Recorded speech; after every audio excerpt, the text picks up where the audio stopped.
Hey guys, ఇది Diwali time. అసలు నా లోపల ఎగ్జైట్మెంట్ మామూలుగా లేదు. ఈ క్రాకర్స్ చూడండి, అసలు నాకైతే ఈ పెద్ద పెద్ద క్రాకర్స్ని చూస్తే చాలా భయంగా ఉంది. ఎందుకంటే అంత పెద్ద కాలిస్తే హ్యాండ్స్ కాలిపోతాయి. ఇంకా మా మమ్మీ మొత్తం సర్దేస్తుంది, ఎందుకంటే ఫస్ట్ మా మమ్మీ క్రాకర్స్ పేల్చాలి, వంట చేయాలి కదా.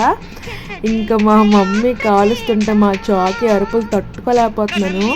చాలా అంటే చాలా భయపడిపోతున్నాడు.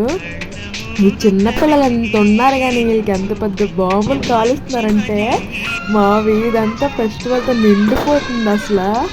ఇంకా మా డాడీ అయితే ఈ పెద్ద బాంబులు ఫస్ట్ టైం అసలు కాల్చడం. మా నాన్న క్రాకర్స్ జోలికి వెళ్ళడు, చిన్నపిల్లలు ఏదో చేసుకుంటారు అనుకుంటాడు. కానీ ఫస్ట్ టైం మా నాన్న కూడా ఇన్వాల్వ్ అయ్యి మరి ఫెస్టివల్ చేయడం అంటే అసలు నేను నవ్వుకున్నాను ఫుల్గా. ఇంకా మా పెద్దకి చిన్న చిన్న నాలంటివి క్రాకర్స్ కాల్చింది. మా చౌకి కూడా అరుపులు వినండి ఎంత భయపడుతున్నాడు అంటే, నోరుతో పట్టేస్తున్నాడు. మీరు దివాళీని ఎలా సెలబ్రేట్ చేసుకున్నారో కామెంట్ చేయండి. Subscribe please. Bye friends.